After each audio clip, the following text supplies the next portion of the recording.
This video is about centripetal acceleration and centripetal force, and it's a really important one. Centripetal acceleration is the acceleration that something has directed towards the center of a curved path. If you look at the picture here on the right, we've got something that's rotating, and let's take this point at the edge. That point has a tangential velocity vector that points, as the term is, tangent to the circle. But that point is moving in a curved path. And what that means is that that point is accelerating.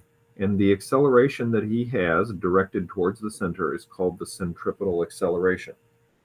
Now, if this thing is rotating faster, faster, faster, faster, or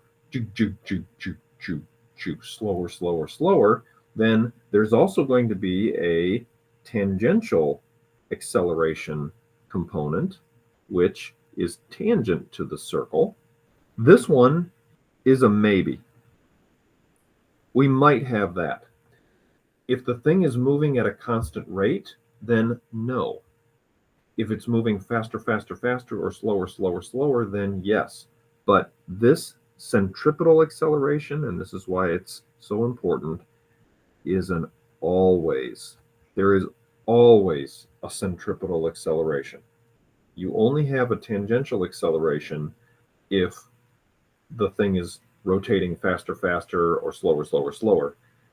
If it's rotating at a constant speed, as many things do once they get up to speed, then there's no tangential acceleration. All right, so the centripetal acceleration, we're not going to derive this equation for you because nobody cares. We could derive it for you. Is found by taking the tangential speed squared and dividing by how far away we are from the rotational axis. Another form that is just as good for that equation is right there, r omega squared. So that right there is your go-to equation for calculating centripetal acceleration. For circular motion, as we said, tangential acceleration, it may be zero or non-zero, but AC is always non-zero for something that is traveling in a curved path. Let's try a problem. Here we have the Earth-Moon distance is given, and we want to find the tangential and the centripetal accelerations of the moon around the Earth. That distance right there is r. There's a tangential velocity vector that this moon has as it goes around the Earth. In theory, there could be a tangential acceleration. And then, new for this lesson, is a center-directed or a centripetal acceleration. We just said on the previous paper that the tangential acceleration will be zero if something is going around at a constant rate. And that is the case here. The tangential acceleration of the moon going around the Earth is zero. I'll go ahead and put units just for fun, meters per second squared, because moon isn't speeding up or slowing down. So the tangential acceleration is a real easy one. In fact, I'm going to cross it off right here. But we said that there is always a centripetal acceleration. So what's the centripetal acceleration equal to? There are a couple of equations, but let's use this one. The centripetal acceleration is r times omega squared. And what's omega?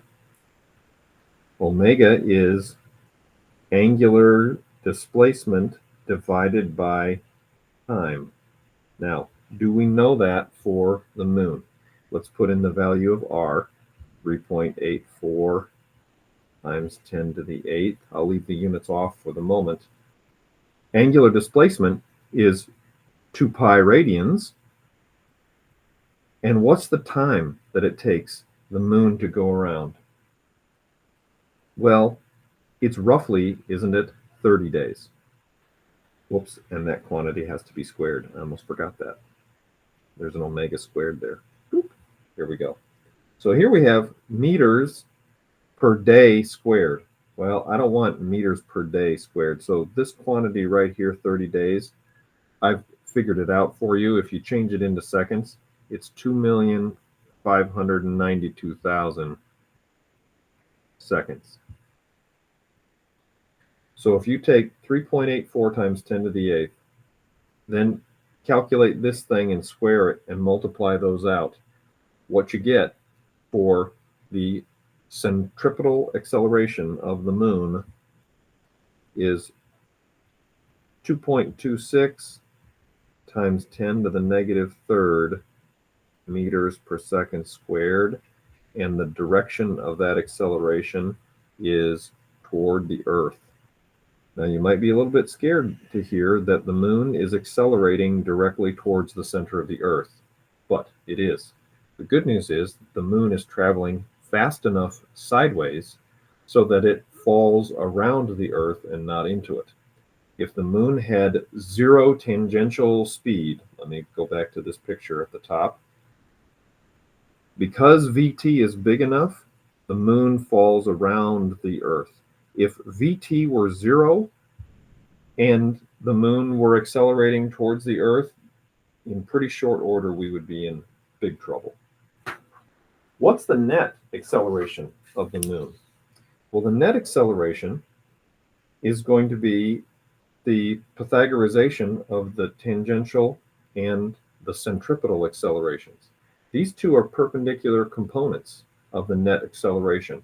So if we had something that's going around in a circle, kind of like this, you see we have a centripetal acceleration for sure.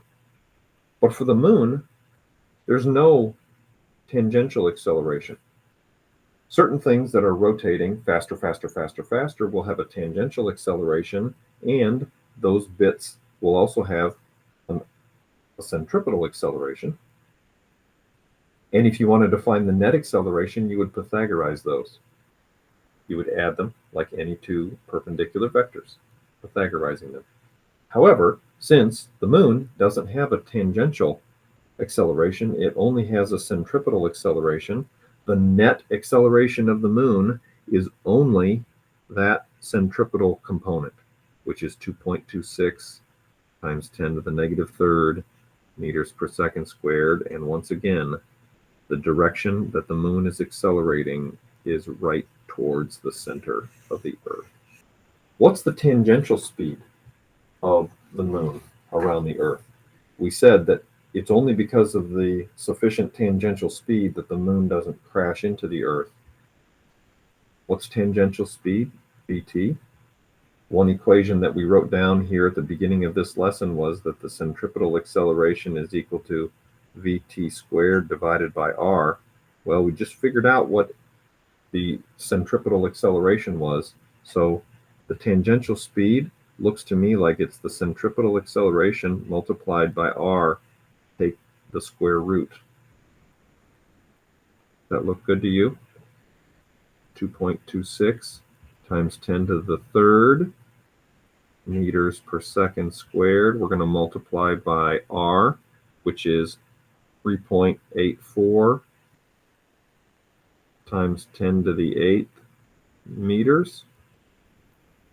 And we're going to take the square root of that whole thing.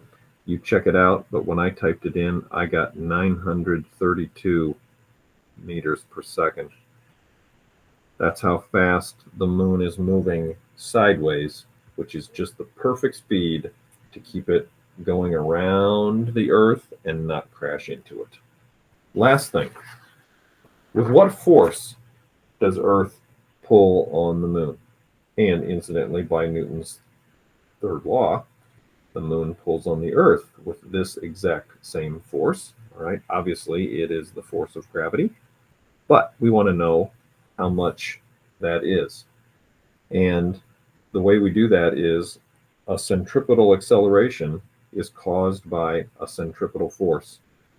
You might recall that Newton's second law goes something like this. The net force is equal to the mass times the acceleration. Well, if I put a centripetal acceleration in here, it's caused by a centripetal force. So a centripetal force is equal to the mass times the centripetal acceleration. Well, the centripetal acceleration is the tangential speed squared divided by r. That was one thing. The other thing the centripetal acceleration was equal to was r omega squared. Any of those formulations could be used to find a centripetal force. So if I want to know with what force does Earth pull on the moon, what I need is I need the mass of the moon and I need the centripetal moon. What's the centripetal acceleration of the moon? We figured it out here earlier in this lesson, 2.26 times 10 to the negative third meters per second squared. You type that in and you get 1.66 times 10 to the 20th newtons. That's the force with which the Earth pulls on the moon and the force with which the moon pulls on the Earth.